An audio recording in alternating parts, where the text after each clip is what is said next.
मंडळी नमस्कार. अमर भोसले ऑफिशियल या YouTube चॅनलमध्ये मी अमर भोसले आपणा सर्वांचं स्वागत करीत आहे. आजचा विषय आहे ना तो शोले हा आहे.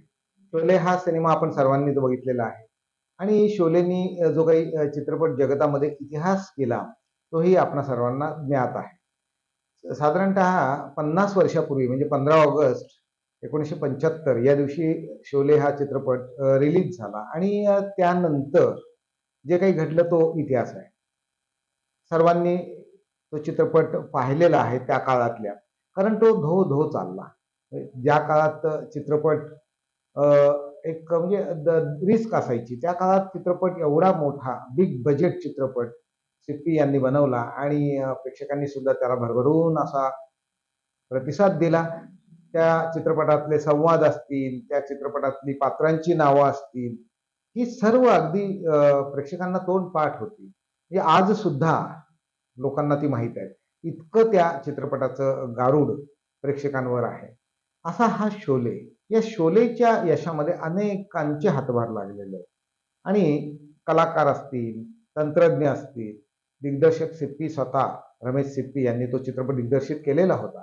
म्हणजे त्या काळात त्यांनी ते तसं मोठं धाडसच केलं होतं, इतका मोठा सिनेमा, बिग बजेट सिनेमा बनवून. पण तो त्यांचा प्रयत्न यशस्वी झाला.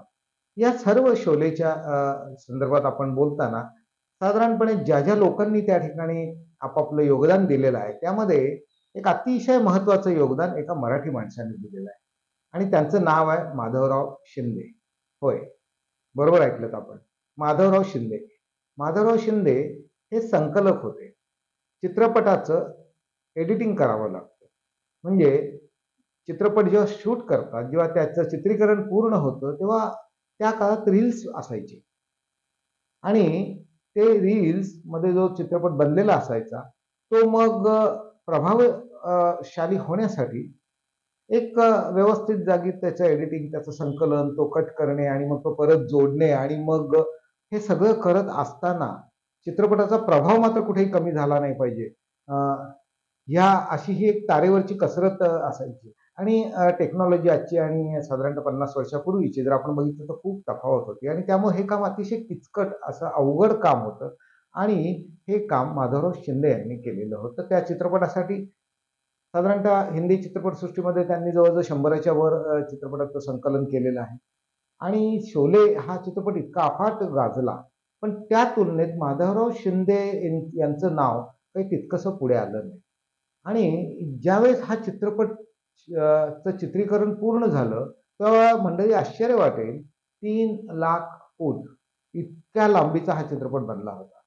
आता 3,00,000 फूट म्हणजे आपण जर साधारणतः विचार केला, तर हा जर आपण रस्त्यावर जर असा एक पसरत गेलो, तर तो साधारणतः 90 ते 95 किलोमीटर इतका अंतर होतं ते. म्हणजे तुम्ही बघा, की किती मोठ्या प्रमाणावर ते त्याची ती लांबी होती आणि ही 3 ते 3.5 तासामध्ये बसवायची आणि हे करत असताना चित्रपटाचा प्रभाव मात्र तो आहे तसाच टिकला पाहिजे. हे अतिशय अवघड जिकिरीचं काम होतं आणि ते काम माधवरावांनी केलं.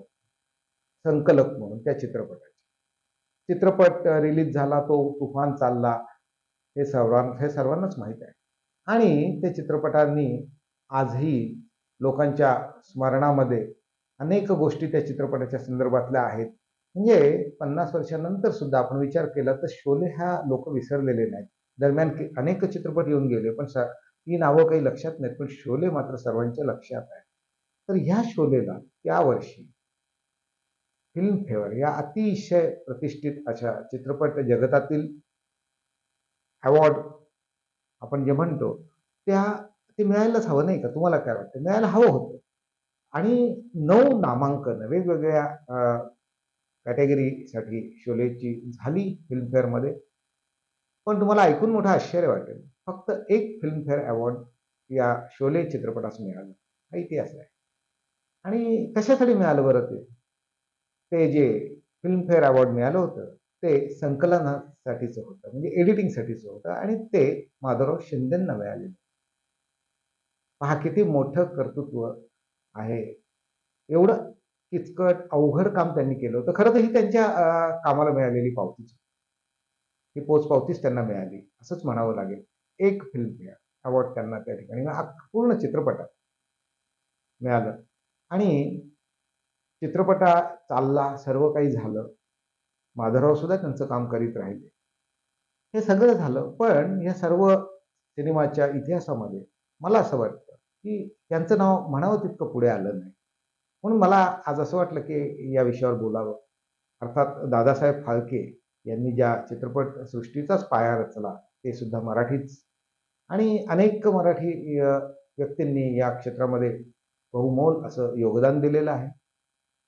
तसंच माधवरावांचं हे योगदान शोलेच्या यशाशी निगडीत आहे आणि फिल्मफेअर पुरस्कारांनी ते सन्मानित सुद्धा झालेले आहे. आणि खरोखर हा एक अभिमानाचीच ही गोष्ट आहे, की एक मराठी माणूस त्या काळात सिनेमाच्या क्षेत्रात इतकं उत्तम योगदान अ, देऊ शकतो. अर्थात ते दिल्यामुळेच खरं तर त्या चित्रपटाला ते यश मिळालेलं आहे. कारण संकलन हे अतिशय व्यवस्थित करावं लागतं. ते जर व्यवस्थित झालं नाही, तर मग चित्रपटाचा प्रभावच पडत नाही. त्यामुळे तो चित्रपट अतिशय मनोरंजक होण्यासाठी, प्रेक्षणीय होण्यासाठी संकलकाची अतिशय महत्त्वाची जबाबदारी असते आणि तीच महत्त्वाची जबाबदारी माधवराव शिंदे यांनी पार पाडली होती आणि त्यामुळेच मला असं वाटलं हा विषय आपल्याशी बोलावा. ही माहिती आपणास कशी वाटली हे आपण अ, प्रतिक्रियेद्वारे मला सांगावं. आपण माझे व्हिडिओ पाहत आहात त्याबद्दल आपणास मनापासून धन्यवाद देतो आणि आज इथे थांबतो. धन्यवाद.